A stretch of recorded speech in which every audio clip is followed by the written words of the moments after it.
Hey y'all, I'm back here with another video. I'm here up with a roll up with me. Alright, y'all already know what this is.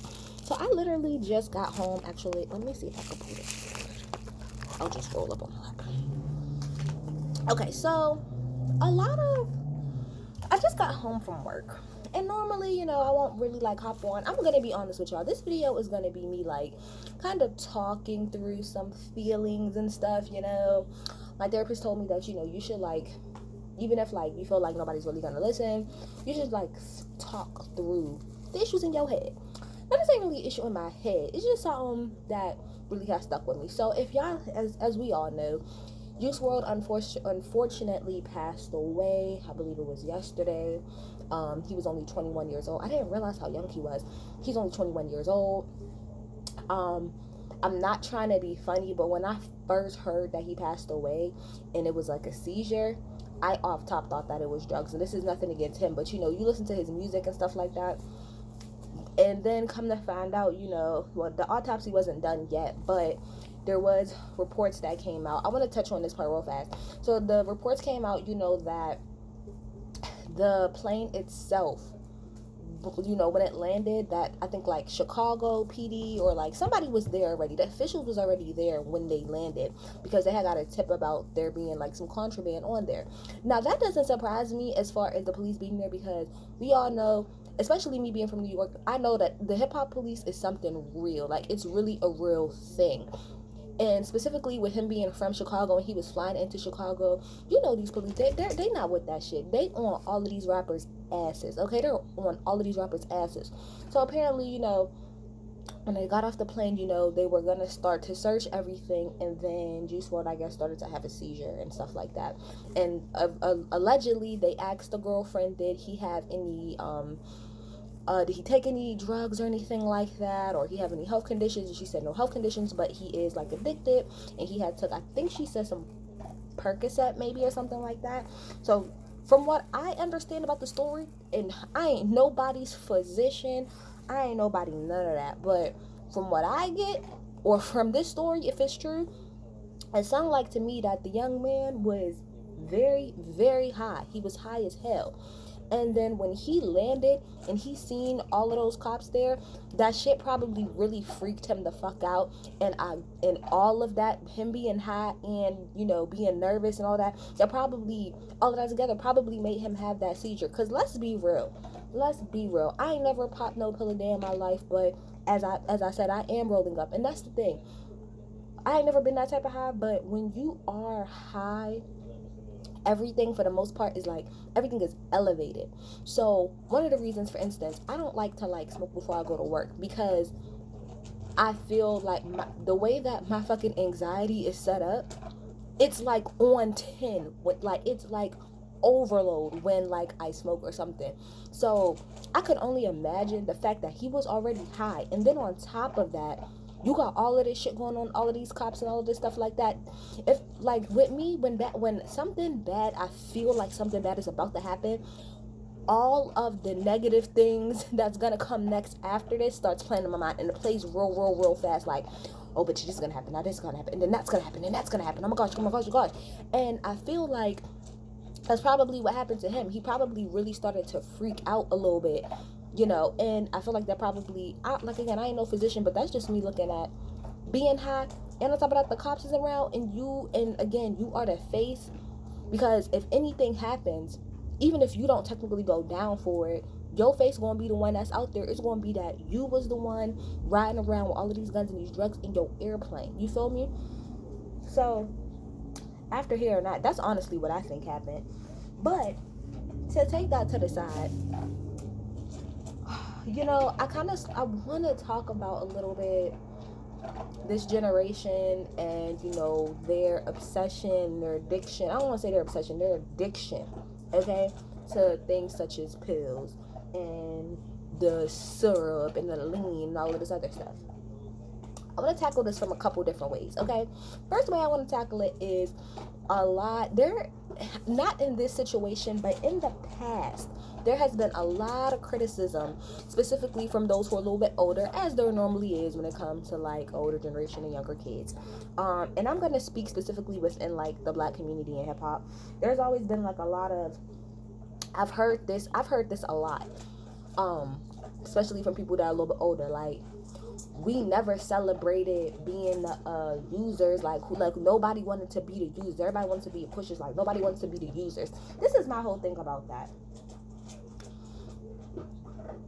For a whole generation, a good decade, and then some, because we're going to talk about all of the 90s, because gangster rap started heavily in the late 80s going, and then it picked up very heavily in the early 90s and stuff like that. This is how I really look at it. There was a whole generation that pretty much was the pushers, right? We sell it. They're the dealers. But my thing is, if y'all was dealing, right, who was receiving? Do you get what I'm saying? Like, if all of y'all, that's the thing. Everybody wasn't out here being a drug dealer. Although that was like the at the time, that was the look, and that was the fucking narrative and stuff. But if all of y'all are dealers, or if all of y'all are sellers, somebody has to be the buyer, right? Okay, so I just feel like this is it's not a good progression, but I feel like it's a natural progression, that there was a whole generation that pretty much praised and talked about being the seller so much that, yes, the next generation is gonna be a whole bunch of freaking users. Like, I just personally, I see that connection. I see that connection very easily. On top of that, what I think most people don't realize is that this newer generation, they're literally, not all of them, but a lot of this generation are literally the babies of the crack babies. Do you get what I'm, like, we all know in the 80s the crack epidemic hit real heavy, real bad. So a lot of the kids that are coming into their own now, starting to be, teenagers and young adults and stuff, they are the children of those babies. Do you know what I mean? So it's like the psychological effect already is like, in the complexities of that alone, is a lot. You know what I mean? It's a lot. It's a lot for real. And I just feel as if, outside of that, because this also kind of ties into what I was going to do a video on it separately, but I think this all ties in wonderfully. This pretty much all goes down to the fact that black men in particular, black people as a whole, but very much so black men in particular, they need therapy. I'm so serious when I say that. I started watching this show, right? It comes on Viceland. I didn't know that it was coming on Viceland, but I just had binge watched all the episodes on YouTube, and it's called The Therapist. And literally, it was a black man therapist guy. He goes and he sits down with all of these different rappers and stuff like that. And I promise you, y'all really need to take y'all time to go out and watch these videos. When I'm telling you, these were some of the best interviews I've ever seen. They had one with Rich Homie Quan, which really, really touched my heart, because I go up for Rich Homie. They did one with OT Genesis. That was just They did one with Freddie Gibbs. That was just completely heart-wrenching. Those type of spaces, and that's what, I'm sorry, but I'm specifically speaking for black men, about black men, because I feel like as black women, we're probably a little bit more open, to something like that versus black men. Black men, their pain is real too. They have pain just like everybody else, but a lot of times, because they are men, they have to be the strong ones, and then because they're black men, they have to be even overly strong. And it's I think with this generation, I think a lot of men who are a little bit older, they have a hard time relating to the younger crowd, especially when it comes to within the black community and in hip hop, because those who are for instance, I would consider people my parents' age. So my daddy is only 40, 41. Okay, they had me very young, but people around his age and up and stuff like that, or just around that little age bracket, they don't understand. To them, this new generation is emotional, and they don't really get it. I want to use Wayno as an example, but I'm going to say that Wayno, as far as on Everyday Struggle, when Wayno first started Everyday Struggle, I did not at all like his stance or the way that he talked about the kids of today and how they deal with their problems and stuff like that. As has gone on, he has understood it more, which is the fact that, like, even like academic said today on Everyday Struggle, and he said it multiple times, these kids are crying out for help. They really are. Listen to a lot of these kids' music. Somebody like a Juice World before XXX passed away. Hell, like even Uzi, like these kids are really going through some pain.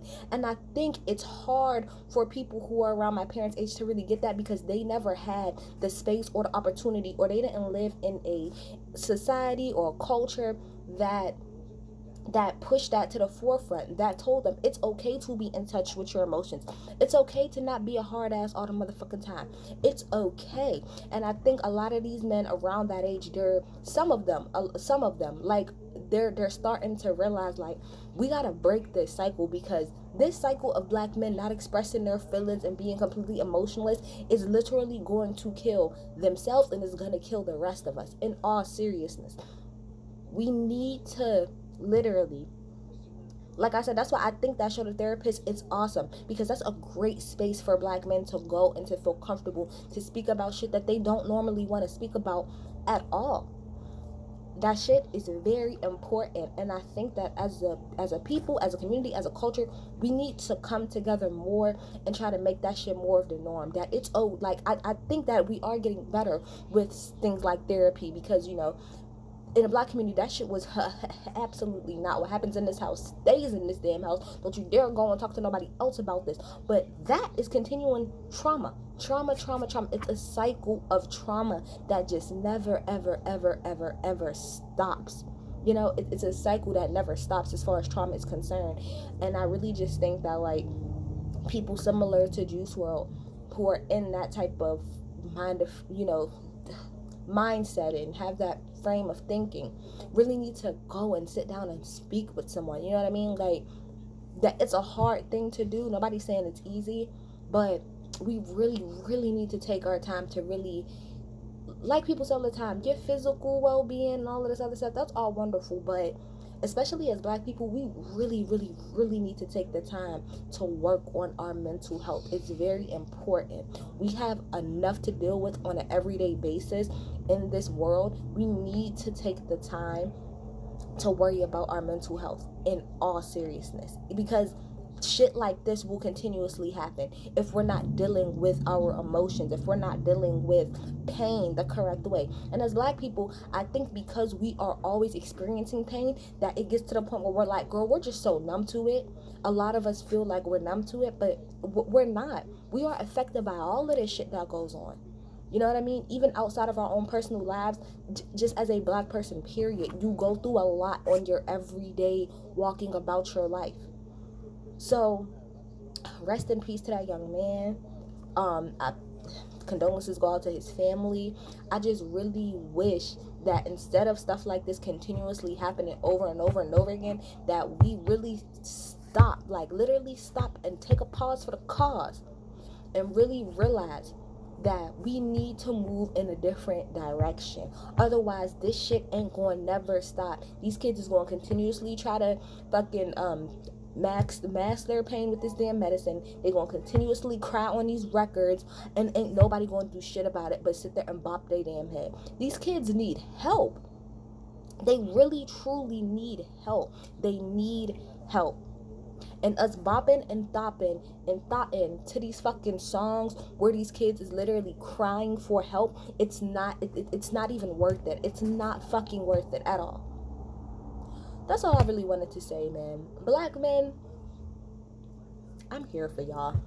Y'all really need to go and get some therapy and talk to someone. If y'all need to talk to me, I ain't nobody's therapist, but girl, you can hit me up in my DM. Just don't be disrespectful about it. But we need to open that platform. I'm really thinking about moving towards more in that direction of trying to help black men in particular try to get that mental health that they need. I don't know what I'm gonna do, but I feel like in my spirit it's meant for me to move in that direction, because I really, really, really know for a fact that our mental health is so important. It's just so important. So y'all tell me what y'all think. I'm out, y'all. Bye.